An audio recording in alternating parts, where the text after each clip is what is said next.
This class here, the information that is being given in this class is the reason the Jews have been killed for the last 6,000 years. Yes. And so it's because of the Torah, but more than that, it's because of this information.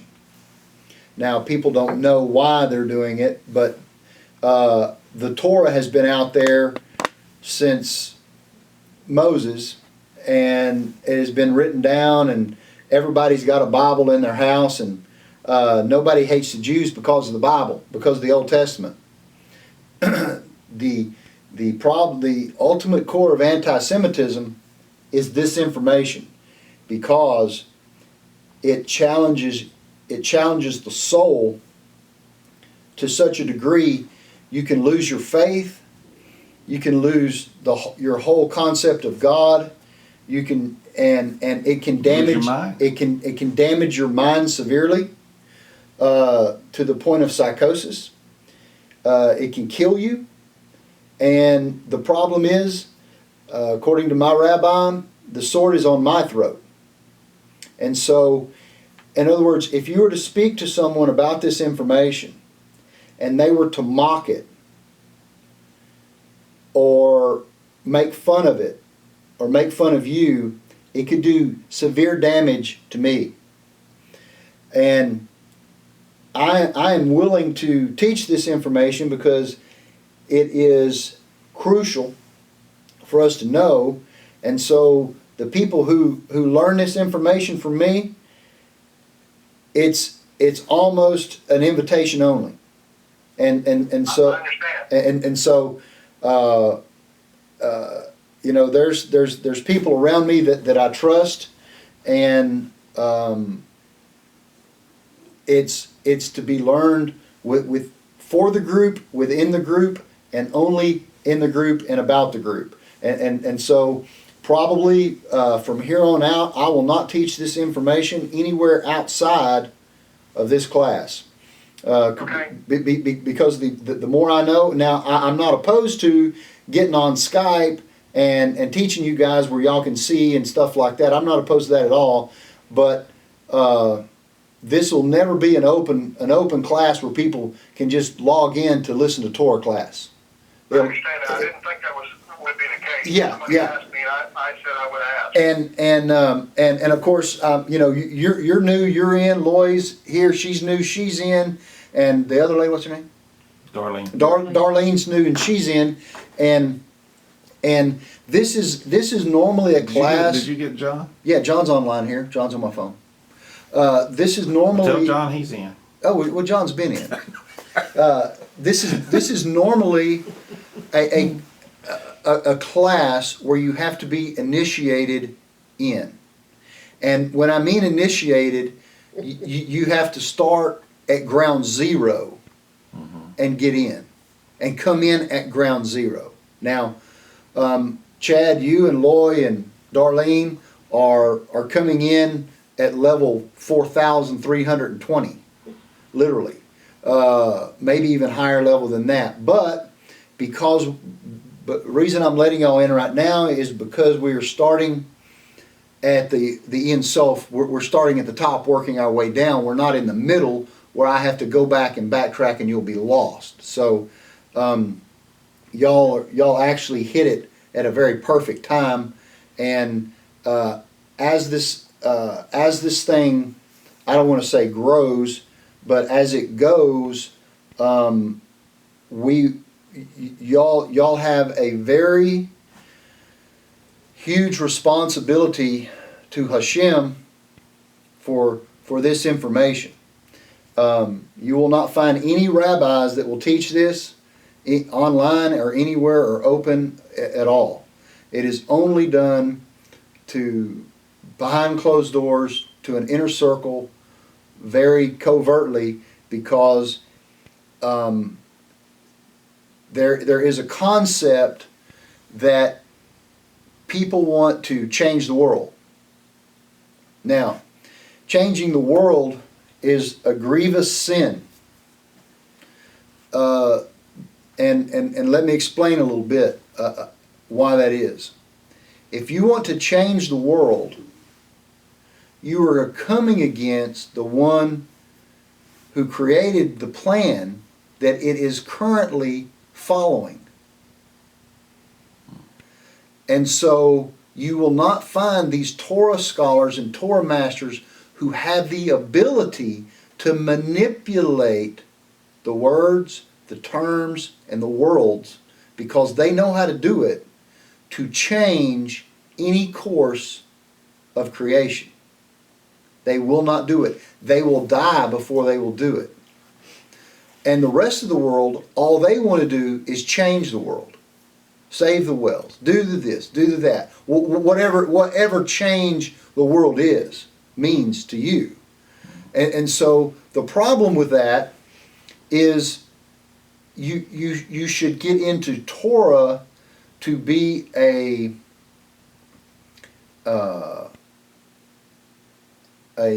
John, what was the term I used earlier? You remember when I was telling you this? You should be a team player, so to speak. Okay? Should participate. Yeah, a participant. You should be a participant in creation. That's a good term. You should be a participant in creation through Torah. Because when you do that, when Torah is returned to its source, and not someone trying to alter and manipulate Torah, that's what magic is and all these other things, and just religion in general. They're trying to change the course of the world. Well, the course of the world has been designed and been shot out of the mind of God since the beginning. Who are you to change it? Arrogance to think so. Okay, so out of humility, you don't change it, you participate in it.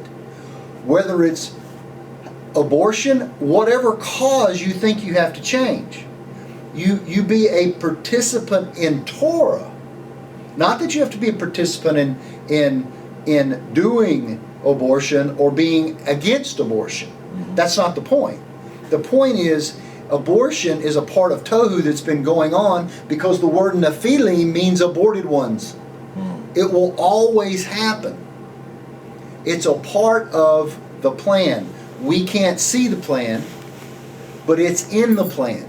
But when we're in Torah and when we're studying Torah and doing Torah, we are a participant. And then when we send that feedback back to Hashem, and He changes the next signal, that's what changes the world. And so literally because of what we don't do in the world and what we do with God, that's what actually changes the world. Our focus needs to be inward and upward in Torah and not outward and directed to the world. We have to change our thinking process. We have to change our thought. And this is the hardest thing in the world to do, and I struggle with it every day because I want to change those people who are around me that I can't stand. You know? Baby, would you turn the air down a little bit? She's kind of cold. And so we've got to take a new mind concept that things happen in this world for a reason.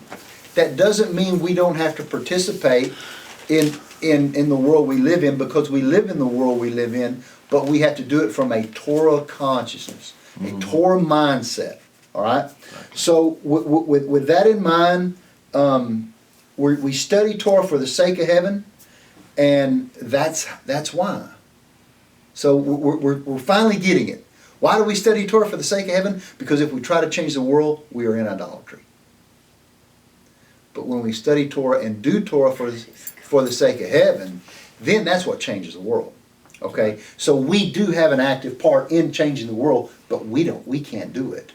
But the signal that we send back can. And I'm going to go through a little deal about grace after you eat, and why saying grace after you eat is such a significant part in changing the world. You would be surprised what the mitzvahs that you do. Okay? Now,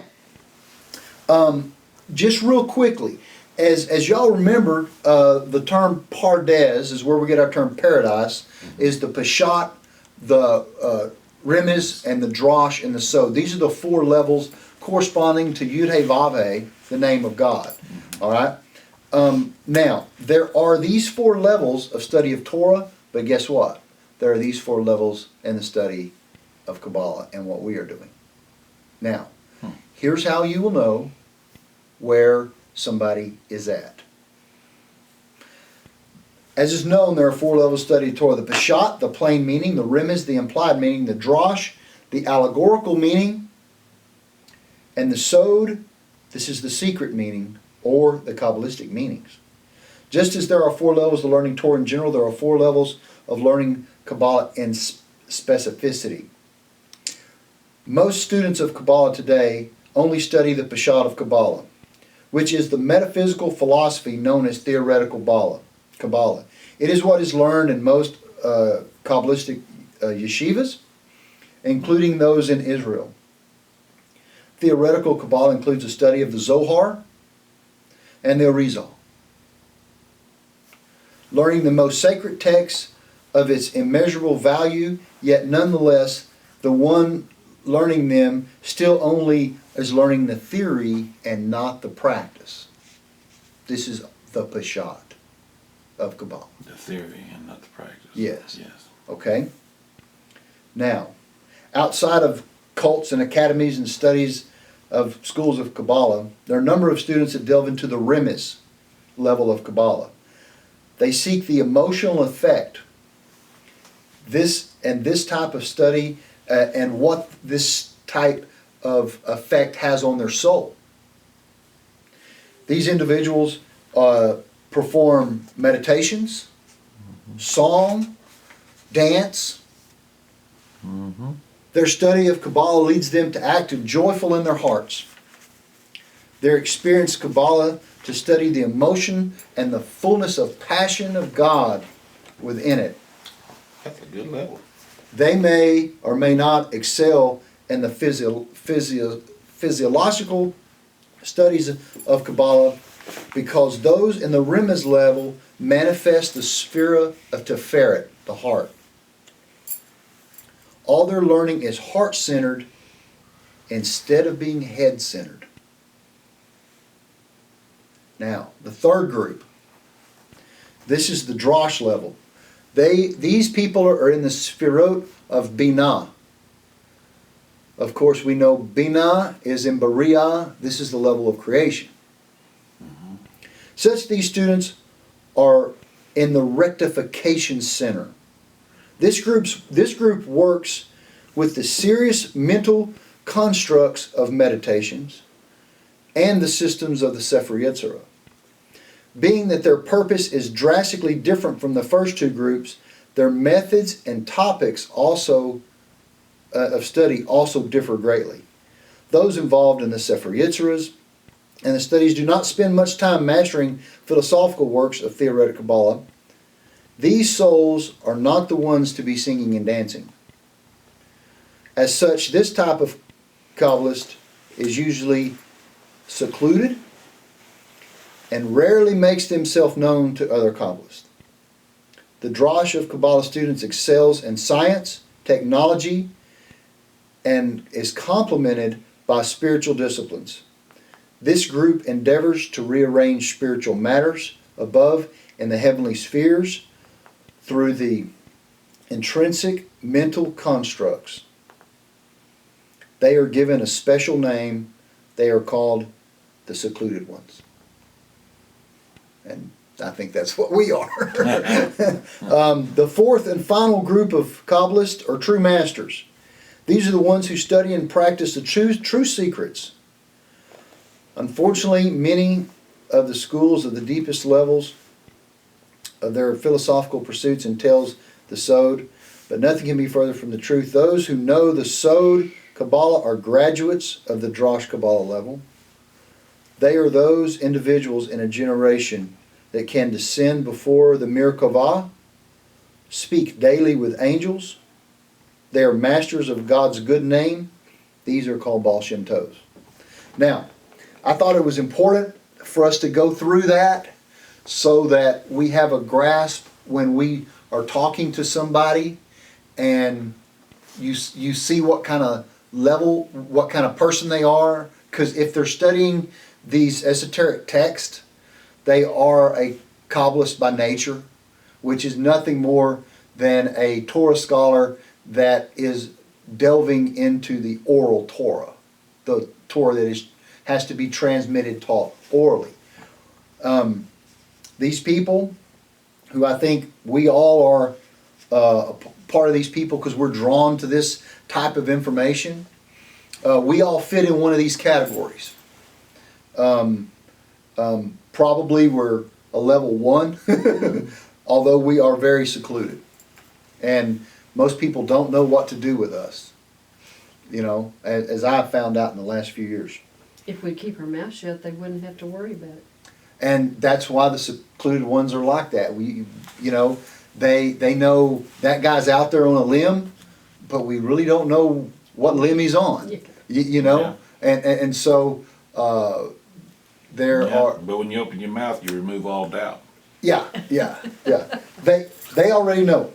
Okay, today. So it's good if we just say we study Torah. Sure, that's on Wednesday night. Yeah, we study Torah on Wednesday nights. Just Torah class. And that's all it is, really. You know, that's the truth. That's the truth. There is no candy coating that. All right. What we're going to do today, John, I sent you that Orion's feedback loop. You need to get Chad. Chad, do you have an iPhone? Chad? Chad, are you there? Yes. Chad, do you have a way for me to send you a picture on your phone? Yes, I guess. Yeah, I guess you can send it as a text or an email, either one. Well, I can't email from my phone because it's broken somehow. But Do you want to take a picture of it from me and I'll send it to him? I'm gonna take a picture on Russell's phone and text it to you. Okay. All right. I'm gonna hang up on you to do it. Okay. I don't think No, you you have don't to. have to. Okay. Well. It's a 4. All right. I'm sorry. Hold on. Here we go. Camera. One other question. Will we be done by 8? Oh yes. Okay, all right. All right, Russell. Send him that picture. Okay. We're going here. You can look at this one. That picture. Stacy. You can look at that picture. Now, I'm going to read this. John, we're going over that picture I sent you of the Ian Sof fractal feedback loop. Now, as we discussed in the last class, the Ian Sof and the Ian Sof, we are going to go through some teachings from the Leshem today that have probably never been heard ever before. And then I'm going to break it down the best I can, because we're talking about something that can't be broken down. And so how do you break something down that can't be broken down? This is Torah, and I'm going to try my best to explain it. So here goes. I think I can do without those. The following material, to my knowledge, this has been transcribed by Rabbi Bakst, has never been presented in English to the English-speaking audience. This unique field of study is so esoteric and so little known that it is rarely even studied in inner Torah circles of Kabbalah. When I first encountered the secret of the Shashua in the work I have translated below, I was spellbound. Let's talk about this term Shashua. This is what we're kind of going to cover today, and we're going to bounce off of that until we completely understand it, because this is the essence of creation of everything that is emanating every moment, every second. Before we before me lay a detailed description of higher dimensional Torah that preceded the present Torah. In a rigorous mathematical-like language, it depicted coordinates in that the Godhead that, as it were, preceded the God of Genesis. In fact, this level of reality precedes the opening pages of the Tree of Life, even written by the Ori in Lurianic Kabbalah. This process described in this book we're speaking of in a language that is more akin to the string theory in physics than appearing remotely theological or religious. Yet this material is more than fundamental. Before there was the new light of Genesis, before there were even the primordial worlds, before there was even Adam Kadmon, who is primordial Adam, before there was even the Malbush, and even before the classic Tzimtzum of the Ari, there was the Shashua. So we're see where we have taken this thing back from? Okay? The study of the Shashua represents the infrastructure upon which the entirety of reality and consciousness was constructed. What is more, and as much we can try to express that we cannot, the sod of the Shashua is the hidden infrastructure upon which even our concept of God is built. What is presented below in the Shashua is barely the tip of the cosmic iceberg.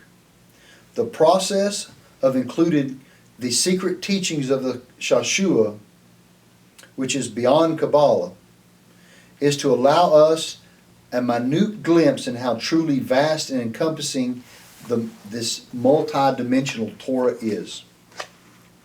However, for the one who understands and is able to iterate one thing to another and creates constant, coherent superpositions, a veil, a covering the mystery of life may be removed. What he's saying there is once you understand the Shashua and the way it works, which we're going to go through,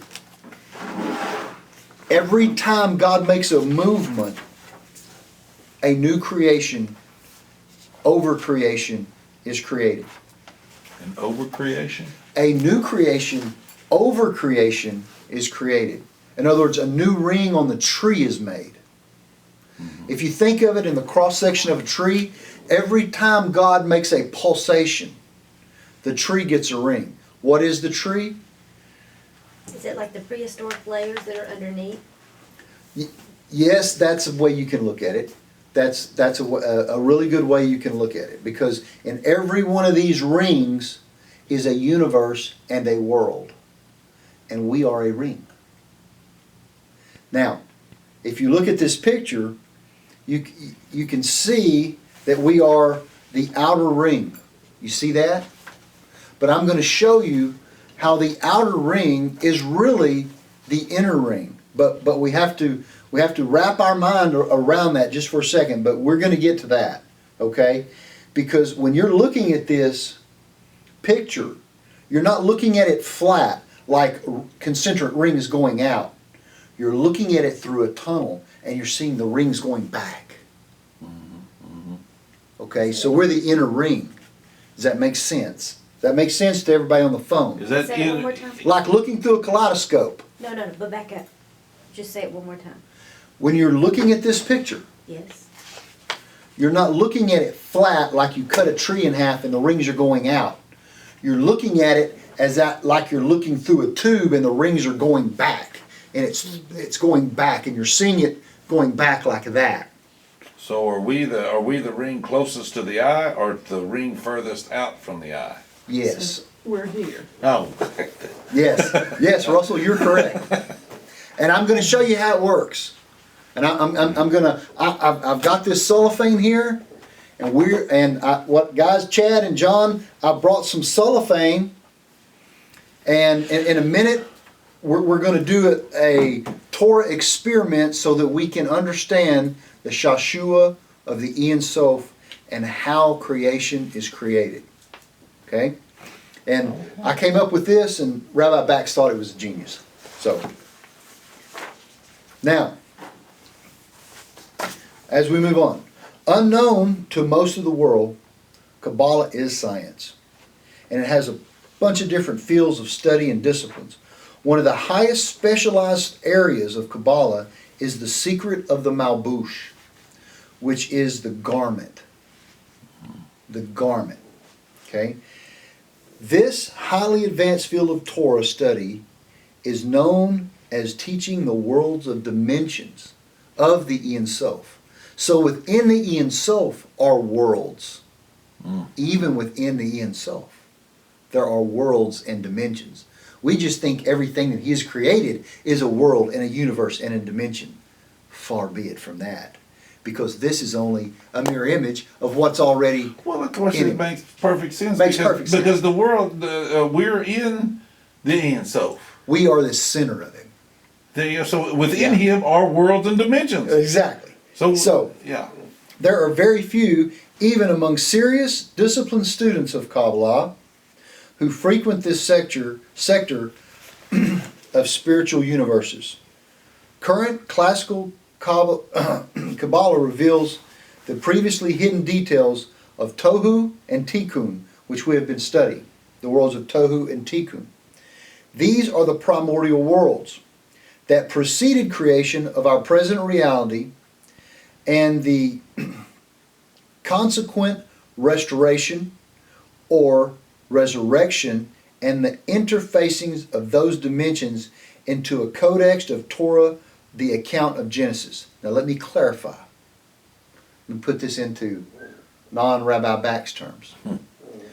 Where Tohu intersects with itself and each other, and all the points of creation of every universe that God has ever created, where these things meet, that's Genesis. So it can be Genesis for every world. Yet there is Genesis for every world. But this is the Genesis. There is Genesis in every world. There is 6 days of creation, and the 7th day in every world and in every iteration and in every universe God has ever made. How do we know that? Because it's the same in ours. There's 6 days of creation. So when you're reading the Torah, and it says, and let there be light, and there was light and all that stuff, you know that's not talking about creation of the earth. Because that's talking about creation of light. So in other words, every time God created something, it was 6 days and 7. Because this pulsation of Yesod is the 6 and the 7 to 8. Every single revolution. Now, we're going to explain that in depth, because once you get this concept, what we're going to come to by the end of the class is, what is the world to come? Where is the world to come? What is heaven? Where is heaven? And what are we? Because that's what we want to know, right? It's what I want to know. What happens at the 7 and we go to the 8? What do we do? What happens when God pulses again and makes a new ring? What's that to us? Who are we? Where are we? The fact of it is, where we're going to get to is mind-blowing. Now, to explain the above, the pre-Genesis worlds, other dimensions, and parallel realities. I watched a show last night called Parallel Universes on Discovery Channel. They're trying to prove that there are parallel universes. Well, all they got to do is come in this class and they'll get it figured out. How many parallel universes are there? How old is the Ein Sof?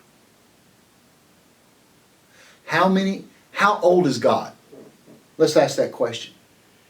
Oh, well, the scientists, they can't come to a conclusion. Oh, it's 15 billion years old. Oh, we found something that was 30 billion years old. Well, guess what? How many zeros you got? Because God is from never not been doing this. And guess what? He's never not going to stop. We are just in this point of never not that makes us our reality. God is growing. This is how God grows. He cannot grow without Guvarot. He cannot grow without Tohu. That's what makes the bark on the next ring on the tree. Now,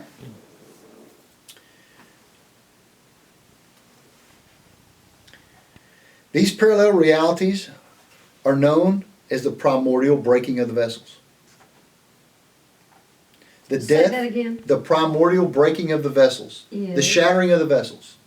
Say the whole thing again. Okay, the parallel dimensions Mhm. is the breaking of the vessels. The creation of all the worlds is the shattering of the vessels. You mean every time he falls asleep? There was a specific point, and we're going to get to that, but we're still right here. We've got to get to that down here. I'm just covering it as a broad base. Okay, read the whole sentence again. Okay, the worlds of pre-Genesis are primordial worlds. Mhm. And this is, the making of these is called the shattering of the vessels, or breaking of the vessels. Okay? The death of the primordial kings that we've talked about, and the birth of the primordial generations. As is known from the Holy Ori, who is only elaborating upon the living legacy of the Talmudic sages, the cosmic breakage itself is emanating out of even deeper layers of the divine process. This is the world of Adam Kadmon. The primordial Adam. The Adam before the Adam that we know of, quote unquote, Adam of Genesis. Simply put, Adam Kadmon is known as the highest or higher dimensional image of God. He is the Godhead, the God body, and the prototype, the first of the emanation. He is the precursor to the soul of Adam HaRishon. That has probably never been heard or taught ever. The reality of Adam, of its godly form, are governed by different sets of cosmic rules, a whole different phase of Torah, Torah A, that we've previously discussed. It, as it were, which we are now currently bound by. Yet, it is exactly the very same Torah given to us at Mount Sinai by our teacher Moses. This is the primordial Torah that then existed, and even on a more transcendent level and a reality of higher consciousness. This Torah is the cosmic template for Adam Kadmon and all the primordial worlds that manifest out of it. Now, what I'm fixing to read here, I am just going to read it through. It is very difficult, and then I'm going to explain it the best I can. And I can tell you that if it wasn't for God showing me how to iterate this out, I wouldn't be able to explain it. The mind of God behind the primordial Torah is not a divine person, a cosmic place, or even transcendent thingness. This God is not even the great cosmic oneness. Wrap your mind around that. Rather, the secret of the God of the primordial Torah can only be described as a formula. It begins as a simple formula consisting of only 4 alphanumeric units. The last 2 of these 4 units of the divine formula enfold into the first 2, and so, conceptually, there are only 2 digits. The second of the 2 digits in turn enfold into the first, so that now, in essence, there is only a single unit that contains all the others. This singular unit contains the 3 that represented as the smallest point, 1 iota, one minute jot.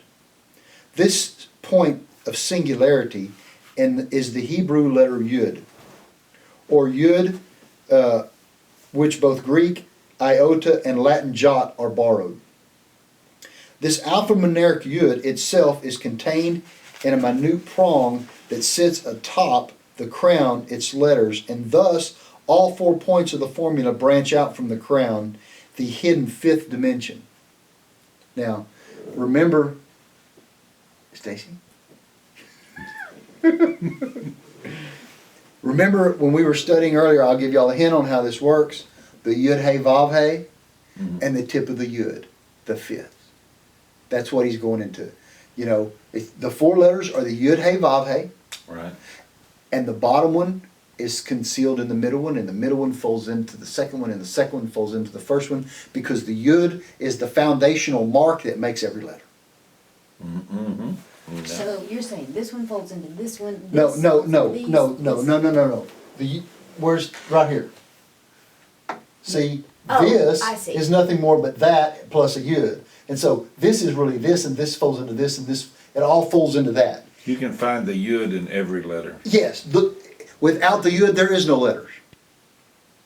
And but what he's saying is there's a fifth dimension, which is the tip of the Yud. And remember going through our Sphirot, the Atzilut was the tip of the Yud, Hokmah, the Yud, Binah, the Hey, the Vav is Zeron Pin, and Malchut, the Nukva, was the final Hey. Remember, Binah is mother, Ima, and Malchut is daughter. They're both Hey. So always remember the Hey is feminine. Okay? Now, this is a dynamic equation. Now, the things I'm reading to you are transcribed out of the Leshem. This stuff is not in English anywhere but right here. It's transcribed, but spell it. Out of the Leshem. Lesheum. Right? E-E-M. Vegan. Yeah. The Yud remains constant while the other values of letters change. When functioning as an equation, it's a dynamic process, computing itself upon itself. Thus, God is a dynamic equation that is forever iterating upon itself. The true God of the Torah and the Talmud is not a noun, nor is it a verb. Rather, it is as much as we can express and that which we cannot. God is an equation. It is an equation that has no beginning and has no end, and it has never not been iterating out its consciousness within consciousness within consciousness. We, from every atom to every galaxy, to you and to me and to all humanity consciousness, are these very iterations. The in-depth study of the Malbush and the Shashua, which we'll explain Shashua in a minute, and the cosmic strata of the worlds of the Ein Sof are the most esoteric and advanced study of Kabbalah that you can study. One of the few Kabbalah masters to elaborate on this is once again the Leshem.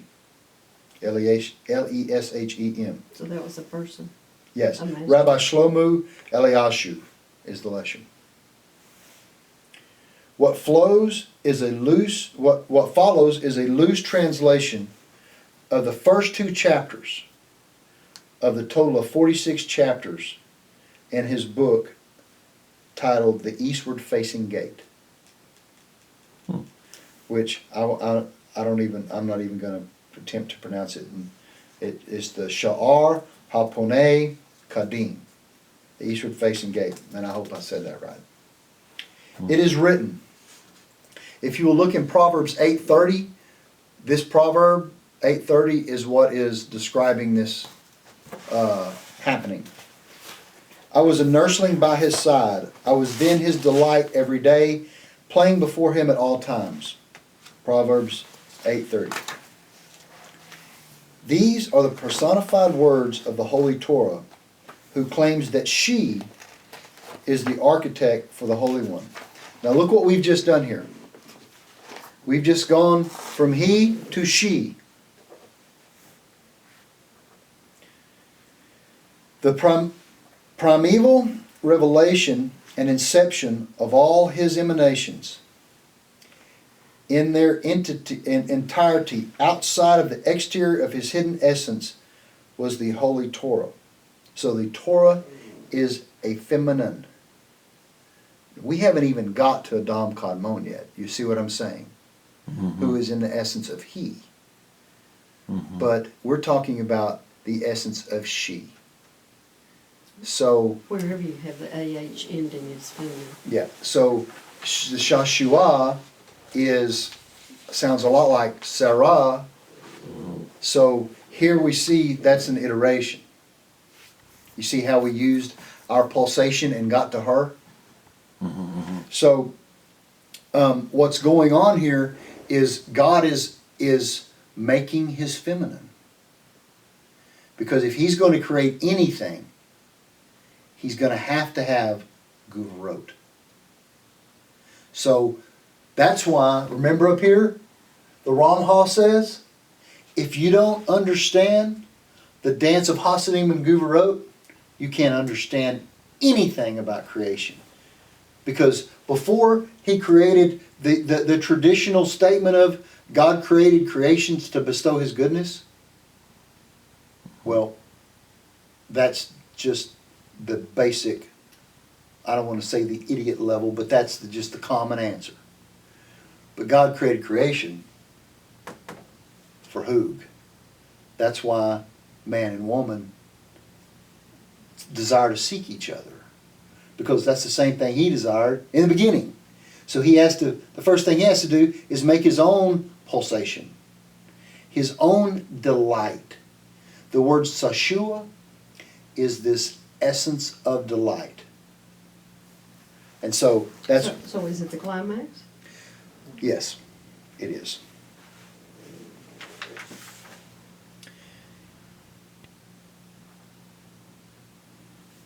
It is written here,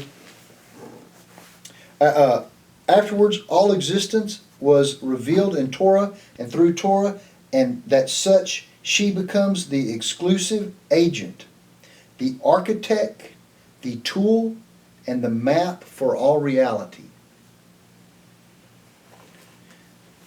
This is the meaning of the verse, I was a nursling beside him. And because of through the Torah, she became his architect tool. The term beside or next to,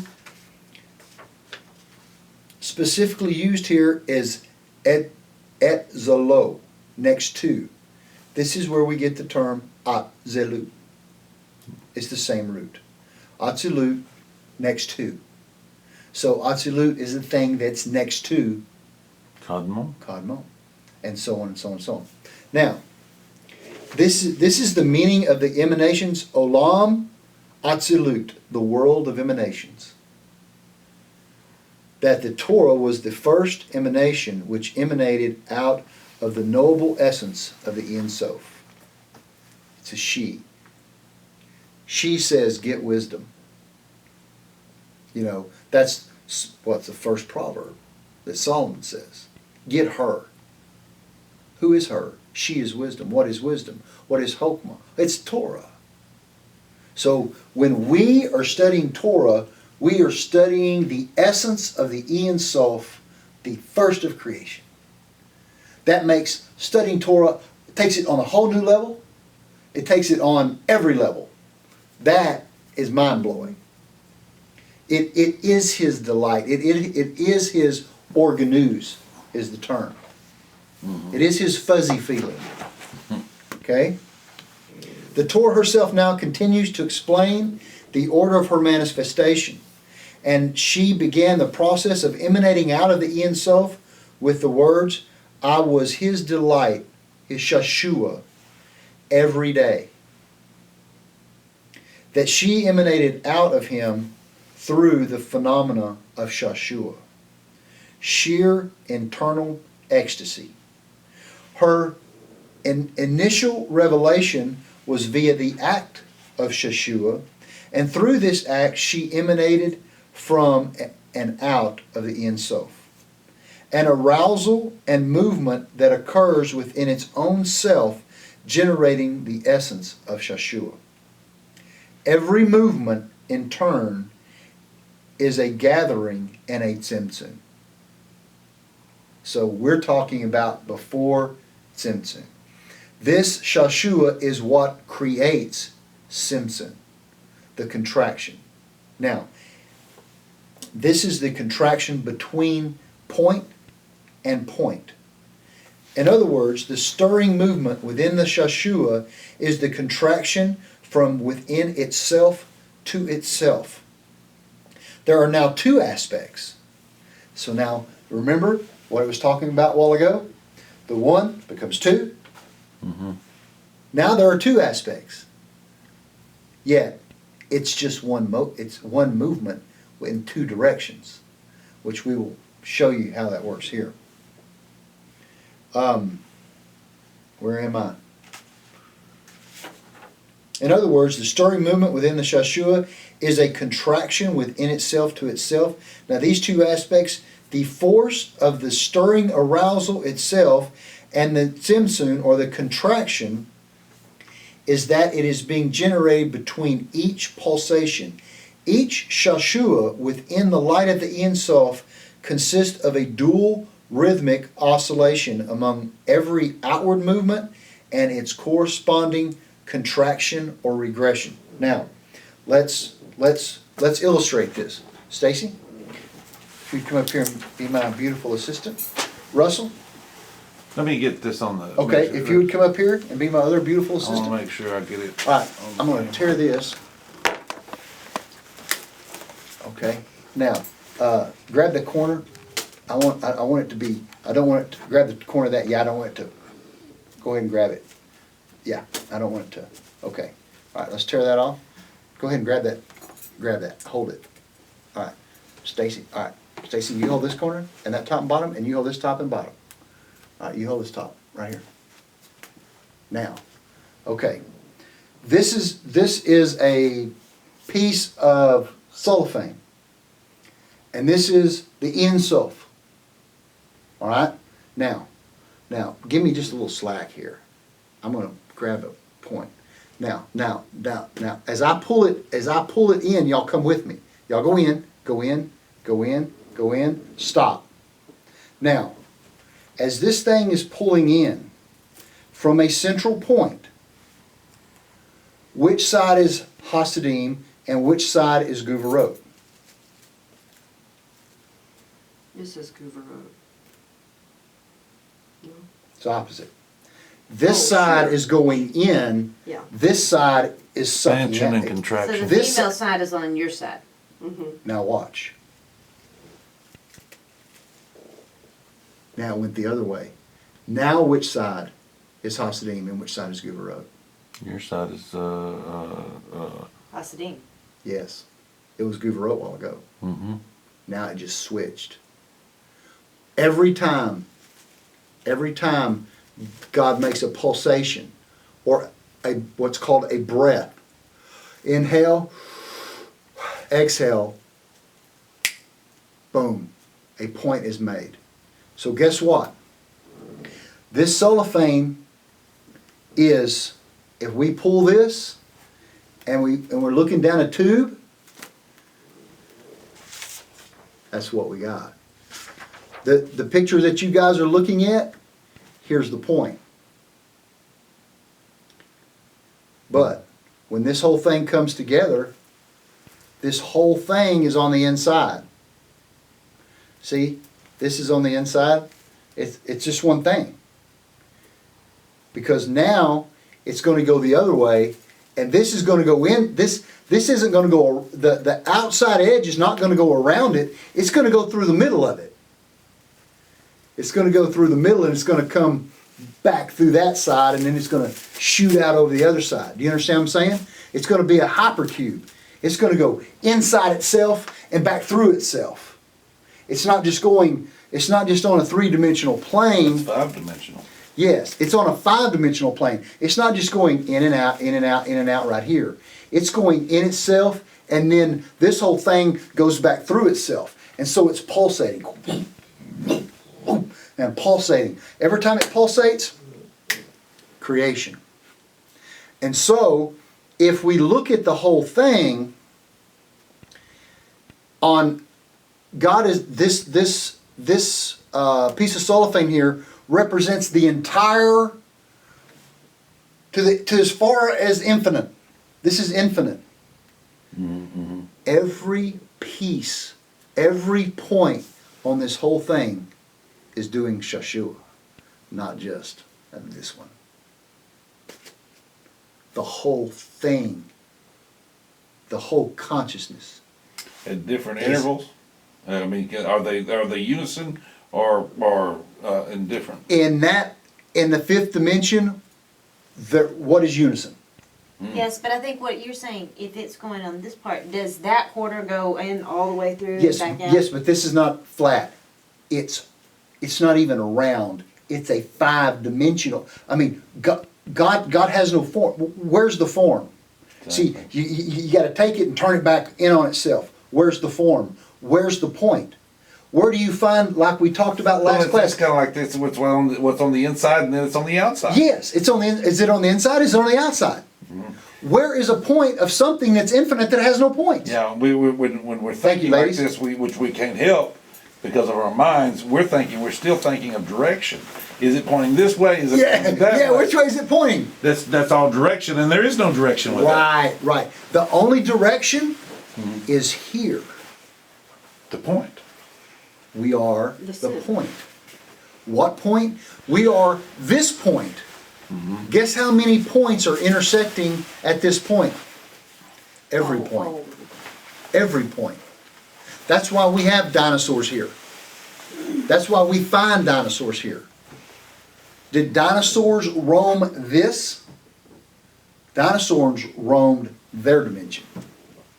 But because every point intersects at the terminal, we are the only airplane terminal. Every airplane took off from a point, not from a terminal. But we are the terminal. Everything comes here. That's why we are a melting pot of civilizations. Everything we are, every creation that God has ever created has a malchut that is at the distal end. What makes us special? Every malchut of every emanation intersects and overlaps right here. With our malchut. Yes. Our individual malchut, that is what makes up this world. Is the overlapping of every single emanation and pulsation that has come into being. That's why all the tohu is here. Mm-hmm. All creation is here. Of every creation. On this planet. On this planet. Not this constellation or... Well, in this universe. Yeah, is it... whether it's Jupiter, Venus, Mars, all those things are, Mars is the Guvurot. Well, Jupiter's Teferet, I believe. They all have all our planets have Sphero. And so, but anyway, but outside each of those rings, now if you will look on this thing, let me read on this one because you can look at this page. Okay. Now, if you guys will look on your Or Inso fractal feedback picture, on the left-hand side, I will read that because on the picture it's probably very difficult to read. It says Yud Hey Vav Hey, the Tetragrammaton. Yud Hey Vav Hey, the 4-digit alphanumeric code name of God of Israel, is pulsating the equation of the garment of light, which has a gematria of 207. Is that Malbush? Malbush.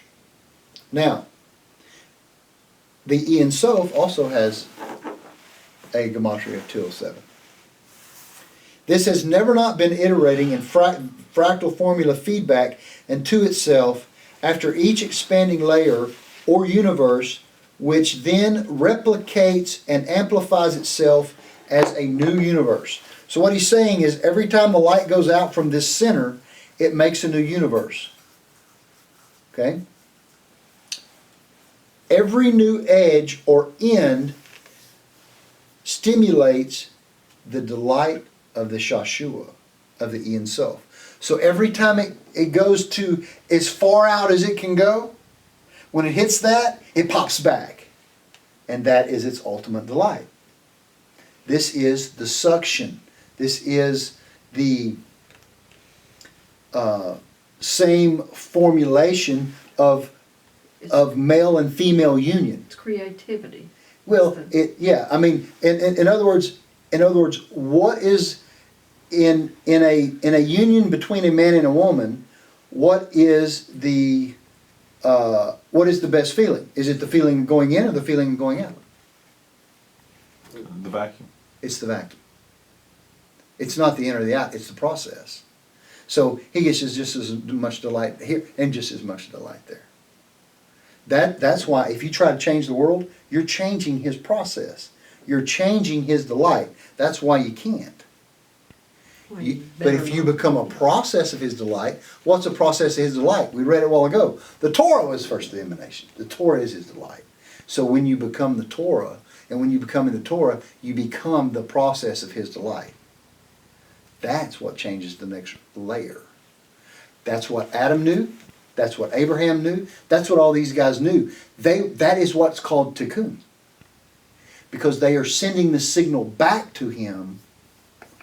No, when you say becoming Torah, you're talking about the mitzvot. You're talking about mitzvot. You're talking about the way you act, the way you study, the way the down mindset. to the way you think. You're being the Torah. Yeah. Yeah. You are becoming his Shashua. You are becoming. This is what is meant. Well, you're becoming his Torah. Yeah. This is what is meant by stimulation from below. Get it? That's why they say stimulation from below. Well, what are you stimulating? But whatever's above. Ein Sof. Every point of him. And so you do this by emulating, living to Torah and Torah concepts, Torah thought, Torah. Torah. Torah. Yeah. All right. Now, if you will look at this picture, the innermost dot there is the Ein Sof. And what's the innermost dot of creation of this earth? What's the inner spot? It's the dome of the rock. It's the Evan Shtia.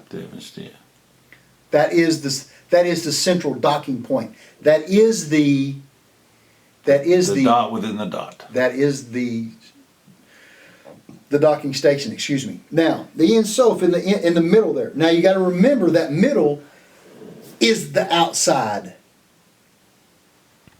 because this thing just went in on itself, and we are not outside of God.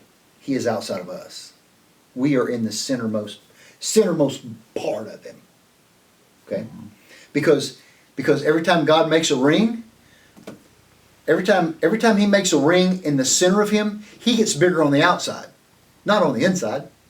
Does that make sense?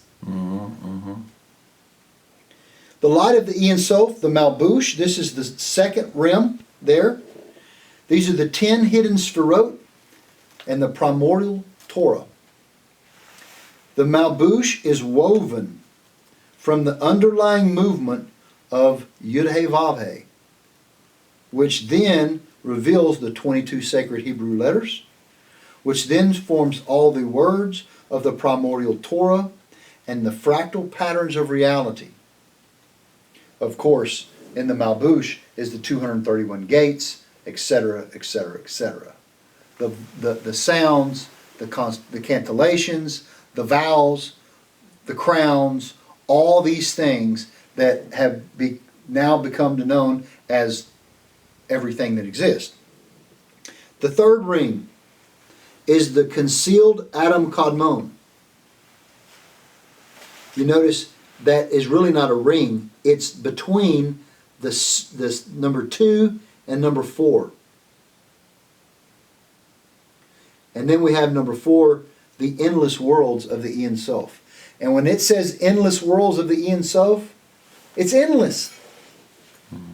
So to put it in a picture like this, you know, you can't take it literally.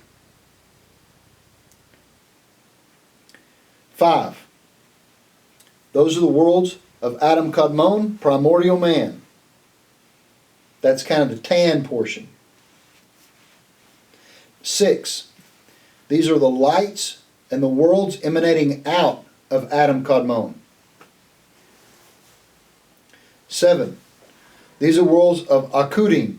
Now, if you'll look on our deal, here's Akudim right here. So all those rings are all this exists right here. There's Akudim. And look at everything we've fleshed out since then. Okay. Number 8 is the world of Nekudim. Now, if you look on there, you can see it says 6, 7, 6, 7, 6, 7, 6, 7, 6, 7. Every one of those is 6 days, and on the 7th day he rested. Every one of those rings. So that, see, we're before Genesis here. But there's still the pattern of 6, 7. There's always the pattern of 6. Just like there always is now the pattern of 6, 7. And guess within what? creation. And guess what? There will always be that. God is never not. And 6, 7, I guess 6, 7 is going to always be the pattern. It's going to always be the pattern. Is God going to stop Shashua? Is he going to stop emanating? Is he going to stop growing? He's not going to stop the Shabbat. He's not going to ever stop anything. When was the first 6, 7? That's a loaded question. How old's God? Infinity. That's when it started.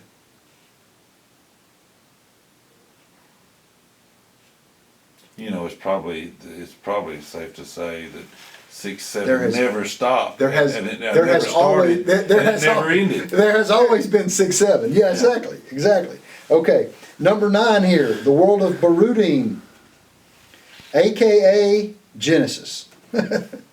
Okay, the last ring there, gang, the red ring, 6,000 years of the fall, of the collapse into lower dimension. And then there's the current edge or crust, which is number 11. And you can see it says, we are here. This is the Orion So fractal feedback loop. It's like a snail's garment that is growing outside its own self. This is from the Midrash. This is a very good dissertation of this this deal. Now, what time is it? At we're It's 7? 1 minute and 1 hour and 3 minutes in, so I think we'll Okay, start we'll stop wrapping right up. here. But before we go, I want y'all to be able to apply this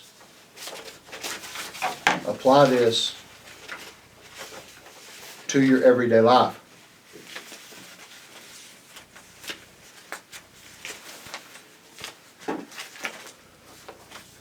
As you can see, I didn't even get through what I wanted to get through today.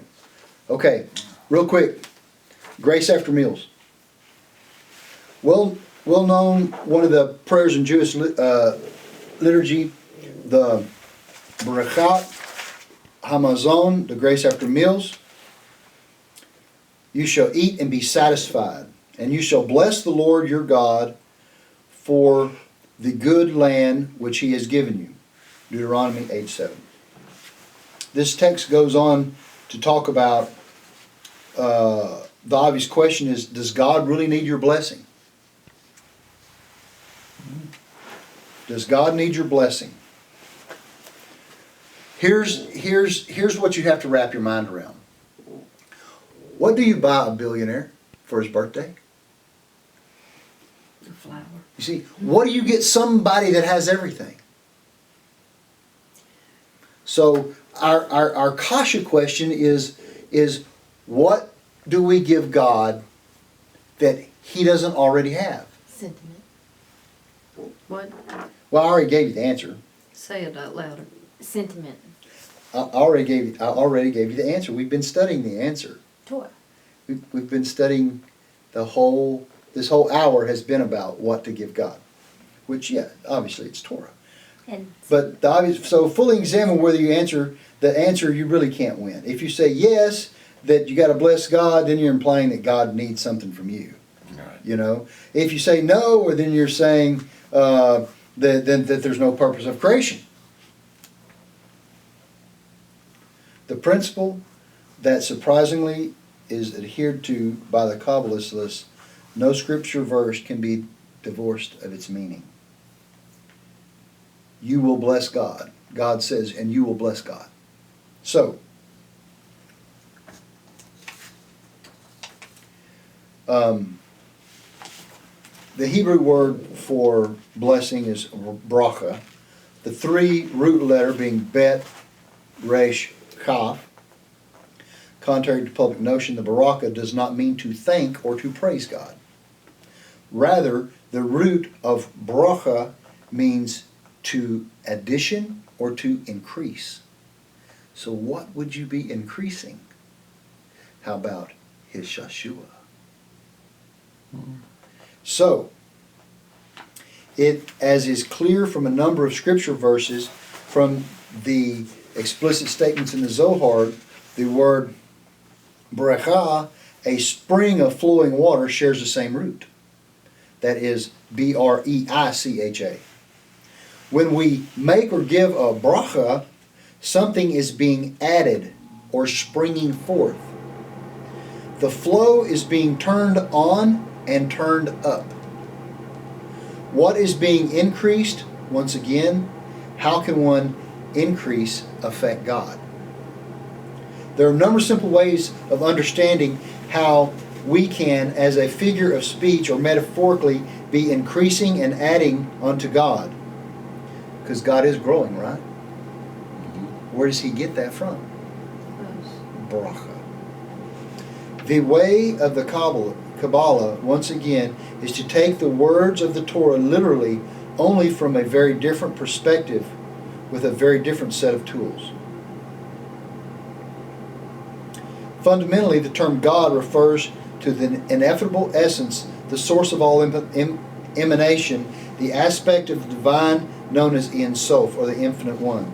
The Ein Sof is never a direct participant of any aspect of existence, yet eternally omnipresent, upon which everything is manifested in itself.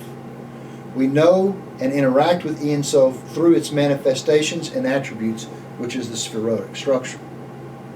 These divine attributes are what the Kabbalists refer to as a sphirot. Sphirot are the technical terms for the different divine names, formulas, and combinations and creative powers. Now, we'll get to the nuts and bolts of it.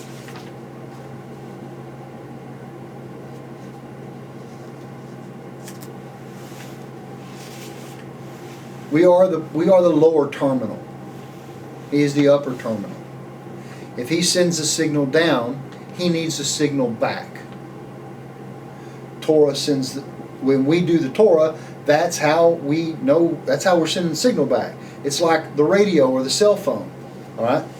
There's a story here where Hashem, the Kohen Gadol enters into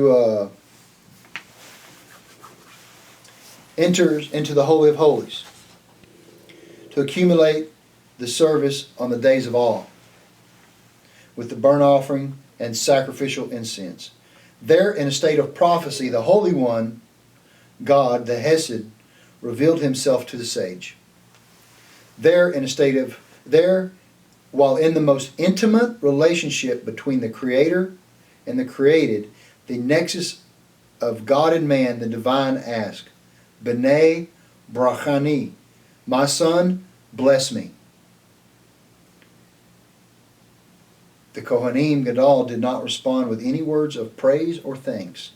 Rather, as he atoned for his people and for the world, the high priest uttered these words. May it be your will that your mercy suppresses your anger and that your mercy prevail over your other attributes, so that you may deal with your children with the attribute of mercy, and that for their benefit stop short the requirement of justice due to them. In other words, let it flow. Let the spring wells of Hesed flow to the lower dimensions. So why did he not just go, okay, I'll bless you, God? Because he knew that what God was wanting was the loop. And the way to get more blessing is to let blessing flow. So when he asked God for mercy on the people, he opened up all the channels of the light, which allowed all of his light to come down, which allowed it all to go back, so God was able to receive more of himself from himself, which blessed God.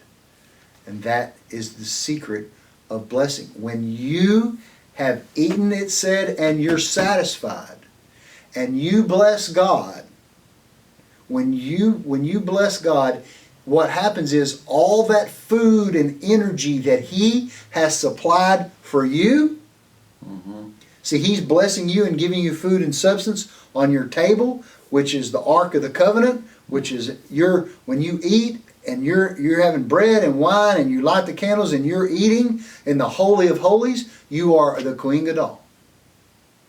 And when you eat that and when you say the blessing after the meal, it allows him to pour out more, which allows him to receive more back.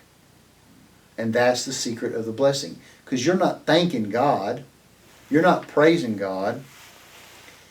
You're giving God more of himself back, and he is growing. He is getting bliss. Every time he grows and expands, every time he expands, he can contract. And since we are the Guvarot, we are the feminine polarity, as he expands to us and we give it back, he can contract. It is the union and the pulsation of the Shashua that he desires. And that is the Torah for this day. Thank you for listening in. We have a ton of stuff to go over. And so we didn't, we're still in the Orient Self. We still have to go over how the letters are made and how the hard spark is done. I mean, this is a very deep study. It can go on and on and on. But I want to understand God to the best of my ability. And the more I teach y'all, the better y'all understand it, the better I understand it. I want one quick thing. The formula Yud-Hey Vav-Hey, we're going to go over that. This is what God showed me. You see, there's, if you count numerically, 1, 2, 3, 4, those are the 4 letters, Yud-Hey Vav-Hey. It says in the formula we read earlier that 4 folds into 3, 3 folds into 2, and 2 folds into 1, and so ultimately God is one. And his name is one. Because without the Yud there is no other. Okay, is the Yud the one? Yud's the one. But within the one we know there's the tip of the Yud. But that's the 5th dimension. But we're Why not. is the one not on the right side, since we read from right to left? This works either way. Just like the Malbush. It goes frontwards and backwards. It can Okay. work either way. Okay. Because this is non-local, non-dimensional. I just wrote it like that because that's the way we count. Okay? 1 and 2 is 3. 3 and 3 is 6. 6 and 4 is 10. And that's the formula of God's name. Now, that's how it's written in a formula. How is it written in the Sefirot? Look at this. This is cool. 1 and 2 is 3. When it iterates itself, 3 and 3 is 6, the middle 6. When Keter is not present, 6 and Da'at, 6 and 4 is the 10. So, because this 3 turns into that 3, and that 3 turns into that 3. And then when Keter is not present, we have Da'at, which is still giving you 3. And so 6 and 4 is 10. And so it works out on the Sphero, it works out mathematically, and that just shows you how it can be a math problem and a spatial problem all at the same time. So I thought that was just really cool. Anyway, Hashem is amazing, the sages are amazing, and the Torah is amazing. We will see y'all next week, Wednesday, shooting for Wednesday. And I hope y'all enjoyed the class and got something out of it. We'll see y'all next week.